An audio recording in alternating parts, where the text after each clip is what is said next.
Hello everyone, welcome back to my channel geomatics engineering. और आज के लेक्चर में हम सैटेलाइट सेंसर्स और उसके रेजोल्यूशन के बारे में बात करेंगे, क्योंकि लास्ट ईयर भी जो है सैटेलाइट के सेंसर और उनके रेजोल्यूशन से रिलेटेड 2-3 न्यूमेरिकल्स आए थे गेट के एग्जाम में। तो आज का लेक्चर में भी थोड़ा सा बोरिंग हो सकता है, क्योंकि इसमें ज्यादातर चीजें जो है वो याद करने वाली हैं। तो जो भी इंपॉर्टेंट सैटेलाइट और उनके स्पेशल रेजोल्यूशन आज हम उनके बारे में देखेंगे और कुछ न्यूमेरिकल्स को सॉल्व करेंगे। तो शुरू करते हैं लेक्चर को। तो सबसे पहले जो सीरीज की बात कर रहे हैं हम लैंडसेट सीरीज की बात कर रहे हैं, क्योंकि ये जो है सबसे लॉन्ग टर्म तक चलने वाली अर्थ ऑब्जर्वेशन सैटेलाइट्स में आती है। और लैंडसेट जो है ये नासा और यूएसजीएस के कॉम्बिनेशन में लॉन्च की गई थी। 23 जुलाई 1972 को जो है फर्स्ट लॉन्चिंग हुई थी लैंडसेट की। लैंडसेट की जो सीरीज की 1 से लेके 3 तक वाले सीरीज वाले सैटेलाइट्स थे, इनकी रेजोल्यूशन जो है 60 मीटर की है, स्पेशल रेजोल्यूशन। उसके बाद लैंडसेट सीरीज में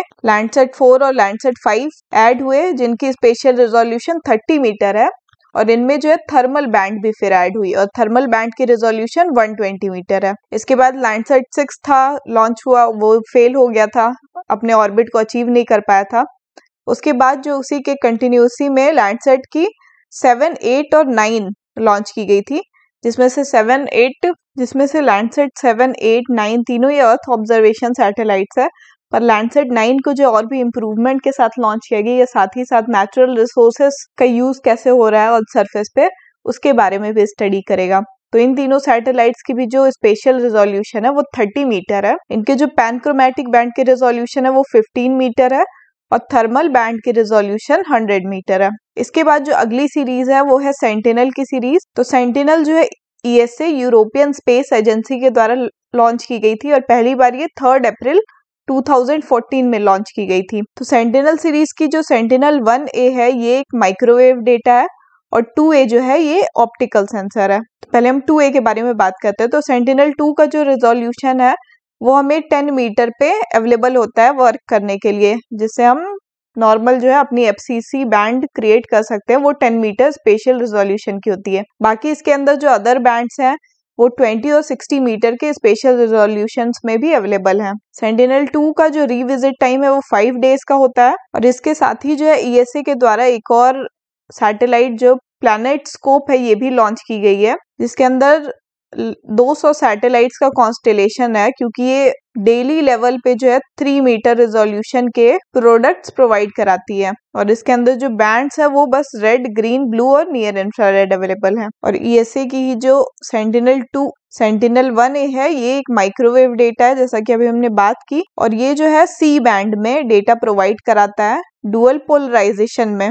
तो इसके अंदर जो है 4 बैंड्स का कॉम्बिनेशन प्रोवाइडेड रहता है, वीवी सिंगल कोपोलराइजेशन और एचएच सिंगल कोपोलराइजेशन। और वीवी प्लस वीएच ये डुअल बैंड क्रॉस पोलराइजेशन की एक बैंड है, और एचएच प्लस एचवी ये भी डुअल बैंड क्रॉस पोलराइजेशन की है।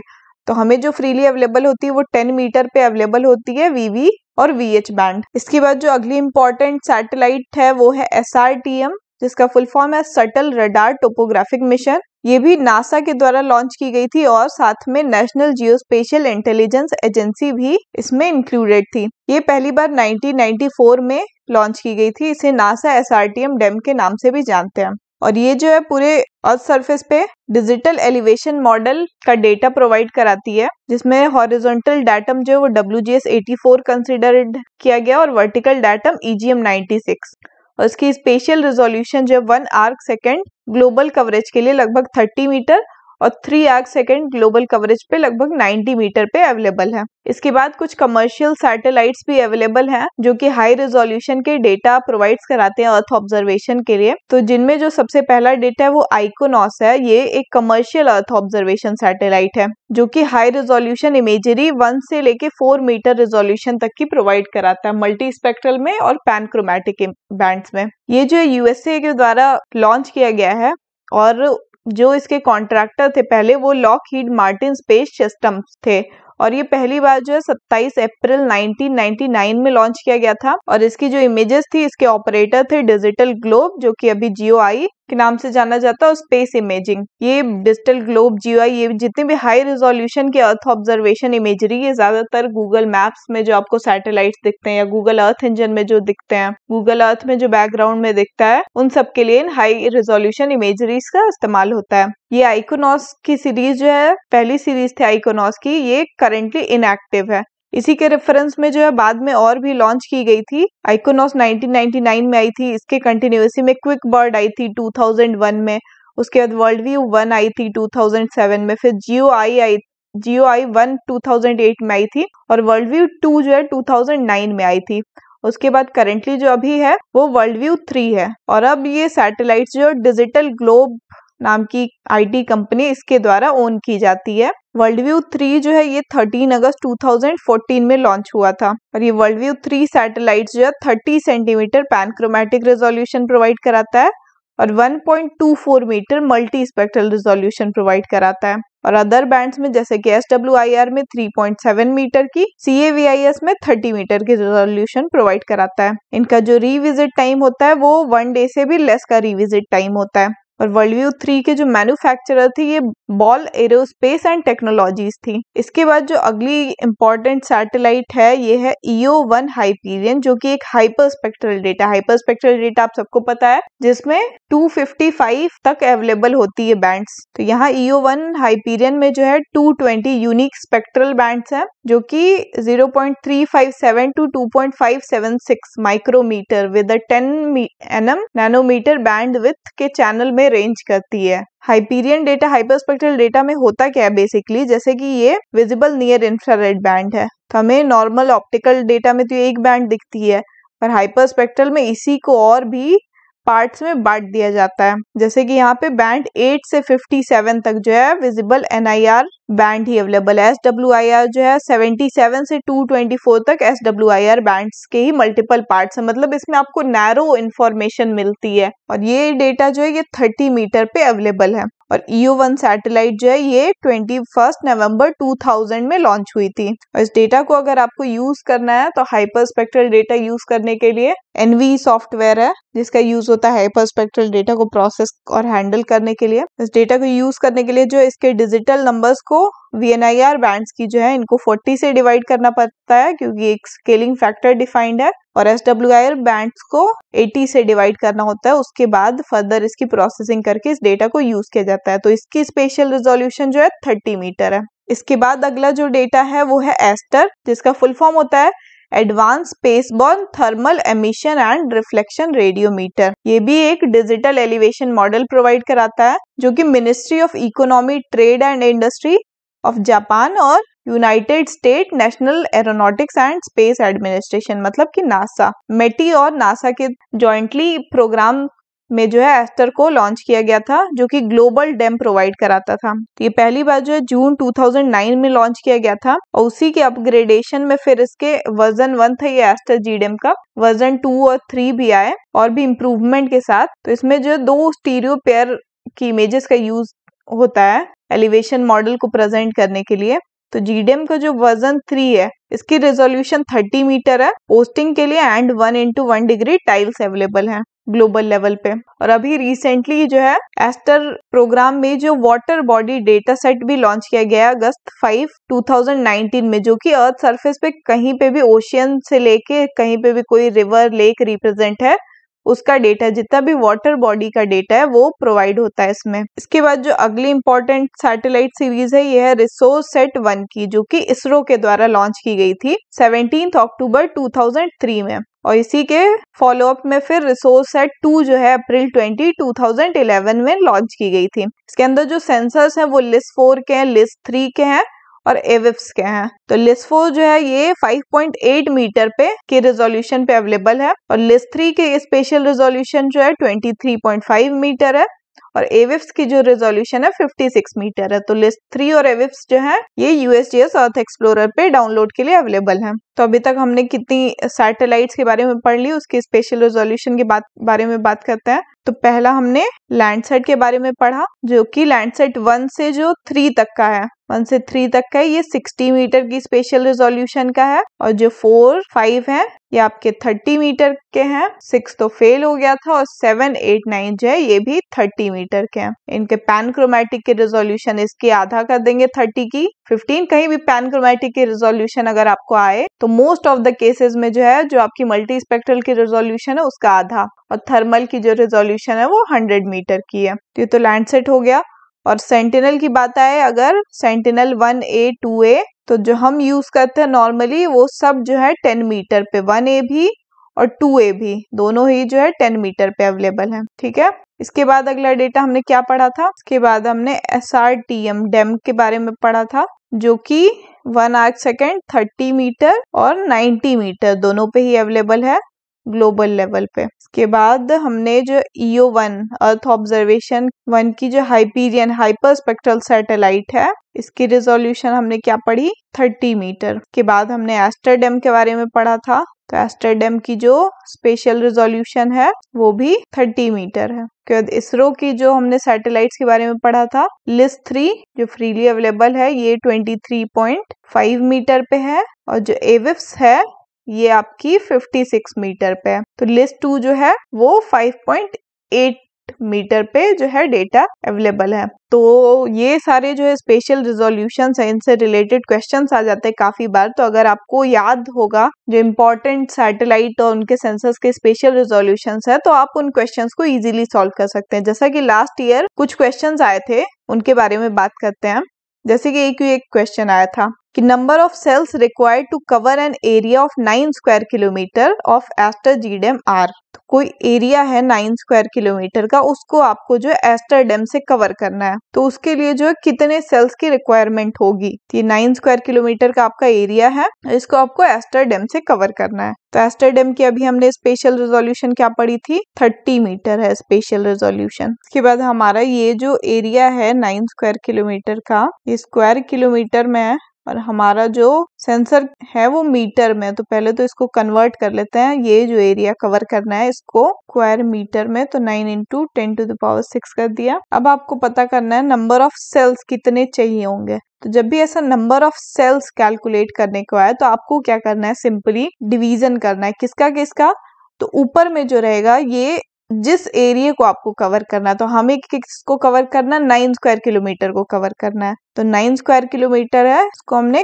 कन्वर्ट कर दिया मीटर में। ठीक है, और नीचे क्या आ जाएगी, जिससे कवर करना है, तो हमें किससे कवर करना है, एस्टरडेम से, उसका एरिया आ जाएगा। तो एस्टरडेम का एरिया जो है हमारा 30 मीटर है 1 पिक्सल की स्पेशल रिजोल्यूशन, तो ये 30x में और 30y में, तो ये 30 × 30 हो जाएगा। ठीक है, बस आपको यही करना है। नंबर ऑफ सेल्स जब भी आपसे पूछी जाए तो ऊपर में जो आपका जिस एरिया को कवर करना है और डिवाइडेड बाय नीचे जिससे आपको एरिया कवर करना है। ये इजी एक तरीका है याद रखने का इस फॉर्मूले को। ठीक है, तो अब इसको कैलकुलेट जब आप करेंगे तो आपका आंसर जो है कुछ 10,000 आ जाएगा। तो मतलब 10,000 सेल्स लगेंगे एस्टरडेम के इस 9 स्क्वायर किलोमीटर के एरिया को कवर करने के लिए। तो इसका आंसर जो है 10,000 हो जाएगा। उसके बाद ऐसे ही अगला एक क्वेश्चन आया था जो कि बहुत इजी सा क्वेश्चन था, MCQ टाइप था। इसमें था कि the special resolution of satellite image P जो है 80 मीटर है। तो P जो है इसकी स्पेशल रिजोल्यूशन जो है 80 मीटर है, 80 मीटर x में और 80 मीटर y में है, ये P है। और Q जो है ये 20 मीटर है, तो Q इससे थोड़ा छोटा है, ये 20 मीटर है x में और 20 मीटर y में है। ठीक, each of 512 × 512 pixel size, choose the correct option. अब ऑप्शंस क्या है, तो image P will cover 4 times of the area of image, मतलब दोनों के एरिया का कंपैरिजन पूछ रहा है। अब ये 512 × 512 कंफ्यूजन के लिए दिया हुआ है, इसका यूज नहीं है, इसका यूज कर सकते हैं अगर आप बहुत लेंदी प्रोसेस में जाएंगे तो, और हमें इसकी जरूरत नहीं है, एरिया का ही कवर करना है। तो हमारा P का एरिया क्या हो जाएगा, सिंपली 80 × 80 मल्टीप्लाई करेंगे हम x × y तो आ जाएगा ये 6400, और Q का एरिया जो है 20 × 20 400। तो अब इनको अगर आपस में हम डिवाइड कर लें, 6400 डिवाइडेड बाई 400 तो ये कितना आ जाएगा, 16। तो ये जो है P जो है Q से 16 टाइम्स ज्यादा एरिया कवर करता है। तो दूसरा ऑप्शन जो है हमारा कि image P will cover 16 times the area of image Q, ये जो है करेक्ट हो जाएगा। और उसके बाद एक और ऑप्शन है इसमें कि minor details will be more clear in image Q as compare to image P।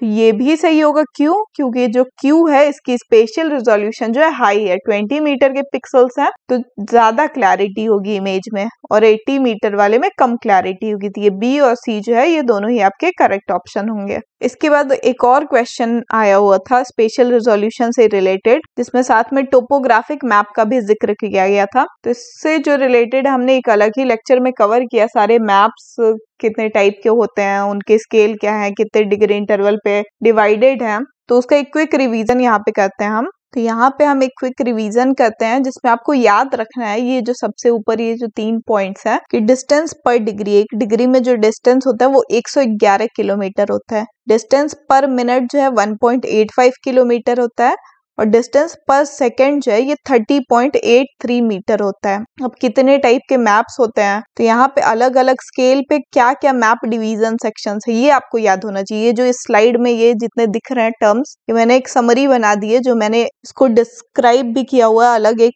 Lecture में, आप देख सकते हैं प्लेलिस्ट सेक्शन से। तो सबसे पहली जो सबसे स्मॉल स्केल पे जो हमारा मैप है वो मिलियन शीट आती है, जो कि 1:10 लाख के स्केल पे होती है।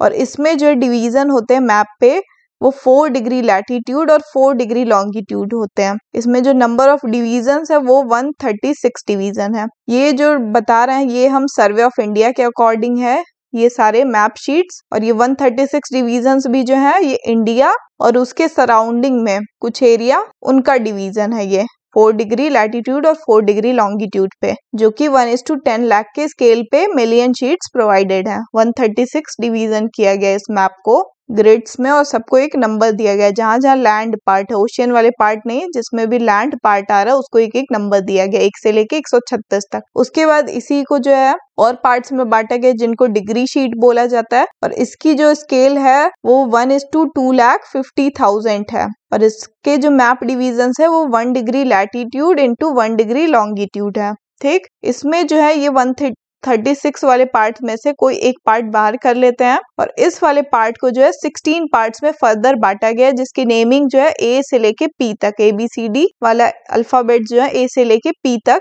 इसको डिवाइड किया गया। फिर इसके बाद इसी को डिग्री शीट्स को ही आगे और डिवाइड किया गया क्वाड्रेंट शीट्स में, जिसकी स्केल जो होती है 1:1 लाख होती है, और ये 30 मिनट लैटिट्यूड और 30 मिनट लॉन्गिट्यूड पे डिवाइडेड होते हैं मैप में। और यही 16 डिवीजन वाली जो डिग्री शीट है इसमें जो ए से पी तक है, जैसे पी ही ले लिया हमने, फिर पी को फर्दर डिवाइड किया जाता है 4 पार्ट्स में, north west, north south, north east और साउथ ईस्ट। ये डायरेक्शन के बेसिस पे 4 पार्ट्स में डिवाइड किया जाता है।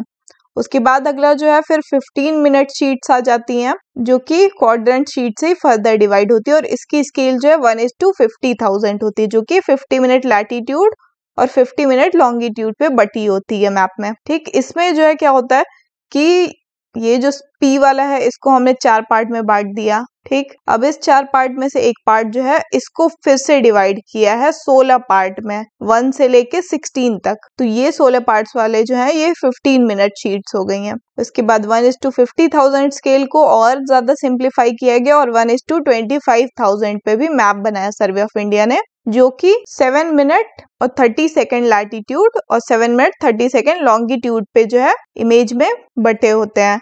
इसमें क्या होता है, ये जो 16 है आपके, इनको भी फर्दर डिवाइड किया गया। जैसे ये 16 वाला पार्ट है, इसको भी फिर 4 पार्ट में बांटा गया है। इसको north west, north south, north east और साउथ ईस्ट में फिर से डायरेक्शन के बेसिस पे बांटा गया। तो ऐसे ही फर्दर एक लार्ज स्केल, मतलब स्मॉल स्केल से जो है लार्ज स्केल तक की मैपिंग की गई है। 1:10 लाख के स्केल से लेके है 1:25,000 तक के स्केल की मैपिंग की गई है, और ये इनके मैप डिवीजन सेक्शंस है। तो ये आपको याद होने चाहिए, क्योंकि एग्जाम में जो क्वेश्चन आया था इससे रिलेटेड उसको देखते हैं। तो यहाँ पे था कि how many number of cells of a 30 metre spatial resolution DEM would be required to cover a 1:50,000 topographic map of survey of India. मतलब कि एक 1:50,000 स्केल का मैप है। अभी हमने पढ़ा 1:50,000 स्केल का मैप है। अभी हमने पढ़ा कि 1:50,000 जो है ये 50 मिनट लैटिट्यूड और 50 मिनट लॉन्गिट्यूड के डिवीजन पे होता है। तो अगर हम इसको 50 मिनट लैटिट्यूड और 50 मिनट लॉन्गिट्यूड में बांट दें,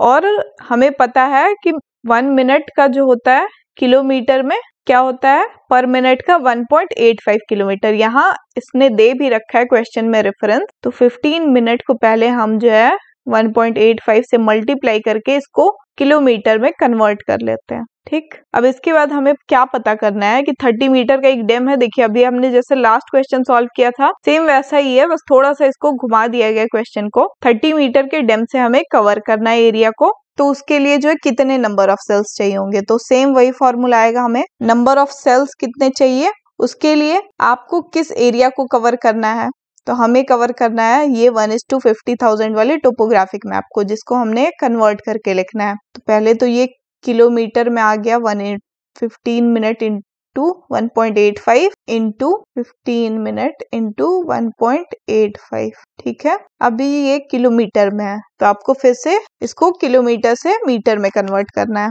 तो चूंकि हम एरिया की बात कर रहे हैं तो इसलिए ये 10⁶ से मल्टीप्लाई हो जाएगा। उसके बाद नीचे में क्या आता है, अभी मैंने क्या बताया था कि किस से कवर करना है, तो हमें डैम से कवर करना है इस पूरे मैप को।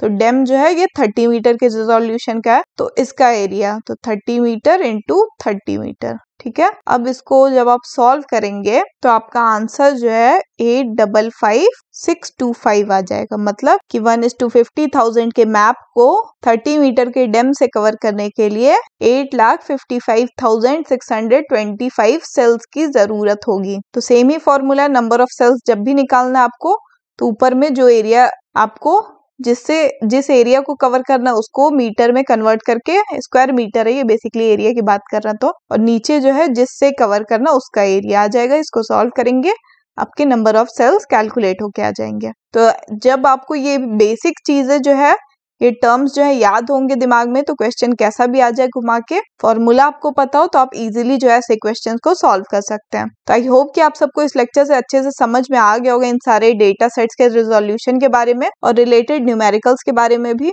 तो आप सबका इस वीडियो में बने रहने के लिए बहुत बहुत धन्यवाद। Thank you very much.